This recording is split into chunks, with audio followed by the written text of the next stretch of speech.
बोला चालू. काय आंदोलन चालू आहे?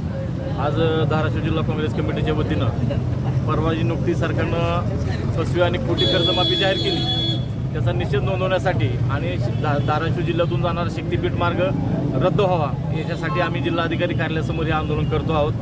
महत्त्वाचं म्हणजे जे आत्ता कर्जमाफी त्यांनी 2 लाख रुपये जाहीर केली शेतकऱ्यांना, त्यातलं 90% शेतकऱ्यांना त्याचा लाभ मिळणार नाही आहे. म्हणून ही 5वी कर्जमाफी आहे. याचं कारण असं आहे की त्याला जे निकष सरकारने लावलेले आहेत यामध्ये प्रामुख्यानं ज्या लोकांना पूर्वी कर्जमाफीचा लाभ मिळाला आहे त्यांना 50,000 रुपयापर्यंतच पुढच्या या कर्जामध्ये सवलत मिळणार आहे. दुसरा विषय, जे नोकरदार आहेत किंवा इतर चाकरमान्य आहेत त्यांच्याशी संलग्न लोकांना सुद्धा यामध्ये कर्जमाफी मिळणार नाही. जसंच काँग्रेसच्या काळामध्ये सरसकट 72,000 कोटी देशामध्ये कर्जमाफी जाहीर केली.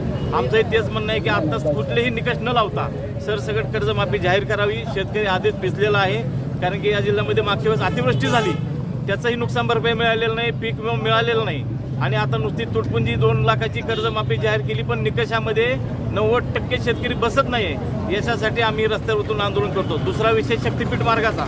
राज्यामधील 12 जिल्ह्यामध्ये आणि धाराशिव जिल्ह्यातील 18 गावामधून हा शक्तीपीठ मार्ग जातो आहे.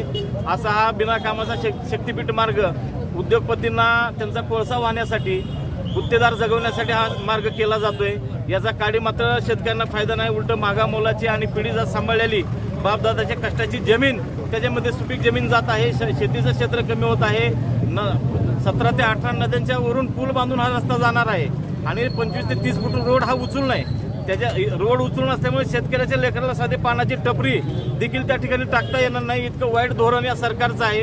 त्या सर्व गोष्टीचा निषेध नोंदवण्यासाठी आणि भविष्यामध्ये कुठल्याही परिस्थितीत शक्तीपीठ मार्ग आम्ही होऊ देणार नाही.